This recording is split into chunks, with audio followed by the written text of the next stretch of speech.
E haverá sinais no sol, e na lua, e nas estrelas, e na terra, angústia das nações, em perplexidade, pelo bramido do mar e das ondas, homens desmaiando de terror, na expectação das coisas que sobrevirão ao mundo, porquanto as virtudes do céu serão abaladas, e então virá o Filho do Homem numa nuvem, com poder e grande glória. Ora, quando essas coisas começarem a acontecer, olhai para cima e levantai as vossas cabeças, porque a vossa redenção está próxima. Lucas capítulo 21, versículo 25 até o 28. Neste vídeo, nós vamos falar sobre os sinais que antecedem a vinda de Cristo. E para entendermos melhor esses sinais, vamos estudar algumas profecias profetizadas por Jesus há mais de 2000 anos atrás, que foram escritas pelos apóstolos de Cristo, Mateus, Lucas, Marcos e João. As cartas são consideradas o meio de comunicação mais antigo do mundo. Não se sabe ao certo quando elas surgiram, mas os reis do antigo Oriente Médio já escreviam cartas. Alguns estudiosos apontam inclusive que a carta é a mãe de todos os gêneros textuais. Já no Egito, há mais de 4000 anos antes da era cristã, já existiam os mensageiros que levavam recados escritos a pé ou montados em cavalos e camelos. E entre os livros que formam a Bíblia estão publicadas 21 cartas escritas pelo apóstolo Paulo e outros seguidores de Cristo, direcionadas a povos como romanos e os habitantes da cidade de Corinto, na Grécia Antiga. As profecias escatológicas de Jesus foram escritas há mais de 2000 anos atrás. Quem escreveu o Evangelho foram Mateus, Marcos, Lucas e João. Todos eles escreveram inspirados pelo Espírito Santo e relataram fatos que eles mesmos viram ou ouviram. E o mais interessante é que esses evangelhos escritos por eles não têm contradição. Todos eles se completam como uma música em harmonia. A Bíblia é o livro mais vendido no mundo. É um livro que fala do passado, presente e futuro. As profecias ditas pelos profetas e até mesmo por Jesus estão se cumprindo em nossos dias. Com o avanço da ciência, hoje, a comunicação está extremamente evoluída. Em apenas segundos, conseguimos ver o que acontece do outro lado do mundo através da internet. Ao longo dos tempos, fomos desenvolvendo as mais variadas formas de comunicação, tendo atingido na nossa época o que podemos chamar da era da tecnologia e da informação. E essa evolução nos ajuda a entender e ficar atentos aos sinais da volta de Cristo, como temos vistos sinais se cumprindo hoje em dia, como epidemias, terremotos em grandes intensidades, fomes, pestes e o aumento da população. Tudo isso foi profetizado há muito tempo atrás, e hoje nós estamos vendo essas profecias se cumprindo em nossos dias, e podemos chegar à conclusão que estamos vivendo os últimos tempos. Breve, Jesus virá para arrebatar a sua igreja. Um exemplo de uma profecia que se cumpriu em nossos dias é do apóstolo Paulo, que também inspirado por Deus, escreveu algumas profecias que hoje se cumprem em nossos dias.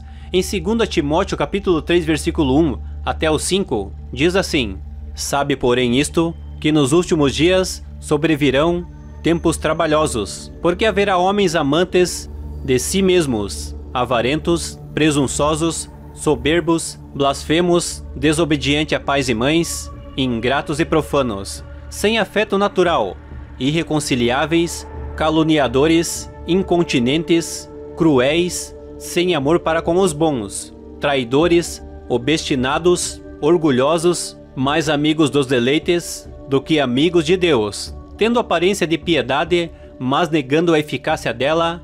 Destes, afasta-te. Olhe em sua volta. As pessoas amam mais o mundo do que amam a Deus. O evangelho está cada dia mais caindo em descrédito. A violência aumentando muito no mundo. As pessoas já não têm mais afeto natural. Os valores estão invertidos. O que era certo, agora é errado.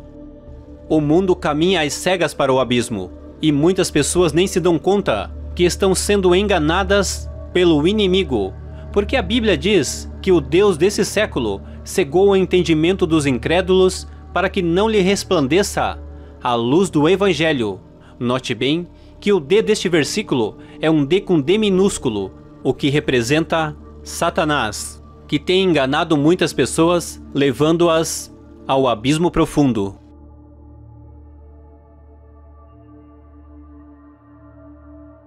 Um grande sinal da volta de Jesus é a apostasia, ou o desvio da verdade.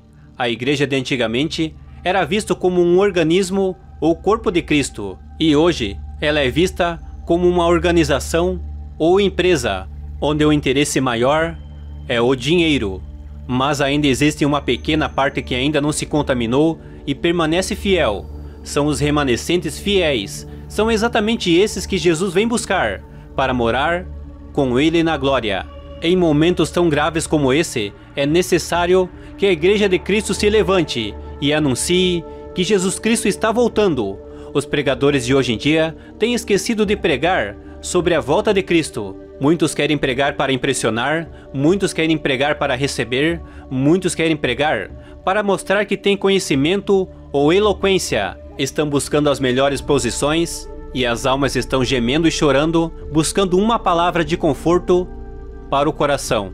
Então voltemos a pregar que Jesus Cristo salva, cura e batiza, tudo na unção do Espírito Santo. É muito bom ter um anel de formatura teológico, mas um anel de formatura teológico com a unção do Espírito Santo é ainda melhor. Então vamos pregar na unção de Deus que Jesus Cristo breve virá. Jesus prometeu que um dia iria voltar para levar aqueles que creem nele para o céu. Esse dia será o fim dos tempos, mas para os salvos será o dia da ressurreição e o início da vida eterna com o nosso Senhor. Ninguém sabe o dia nem a hora quando Cristo voltará, mas ele nos deixou alguns sinais que antecederiam a sua vinda. Haverá guerras, fomes, terremotos, perseguições aos cristãos, falsos profetas e pessoas fingindo ser Jesus. O evangelho do reino será pregado em todo o mundo. Então virá o fim. A volta de Jesus é mencionada mais de 300 vezes no Novo Testamento, tornando-se a segunda doutrina mais citada em toda a Escritura, depois da salvação. E muitos são os alertas sobre o fato de que, independentemente do momento, devemos estar preparados. No livro de Mateus capítulo 24, versículo 42, diz assim: Vigiai, pois, porque não sabeis a hora que há de vir o vosso Senhor.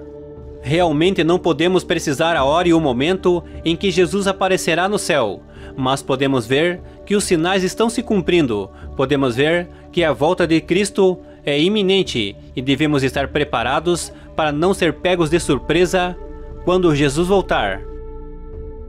Jesus contou uma parábola que se chama a parábola da figueira, e um dos versículos desta parábola está no livro de Mateus capítulo 24, versículo 32, que diz assim: Aprendam a lição da figueira.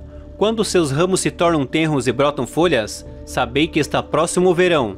Assim também, quando virdes todas essas coisas, saibam que está próximo às portas. É de extrema importância aprendermos a parábola da figueira. A parábola da figueira nos ensina que quando ela começa a mostrar folhas e crescimento, referindo-se, é claro, ao propósito principal da existência dela, a maioria dos estudiosos de profecia crê que a parábola da figueira é o ensinamento de que Israel deverá ser o foco da atividade do fim, ou seja, Israel é o relógio do mundo. Devemos olhar para Israel e notar os sinais que antecedem a volta de Cristo. Historicamente, isso começou com a migração gradativa dos judeus por todo o mundo. Chegou um tempo na história da humanidade que os judeus se dispersaram pelo mundo afora, até que Israel voltou a ser uma nação em 14 de maio de 1948, que foi exatamente o brotar da figueira. Quando Jesus falou do brotar da figueira, ele estava se referindo ao renascimento de Israel, que já aconteceu. Então podemos ver que já estamos no verão, falta agora a colheita, ou seja, Jesus está às portas para separar o joio do trigo, para separar os bons dos ruins. Então vamos nos preparar para nos encontrar com o Senhor e ceiar com Ele lá no céu.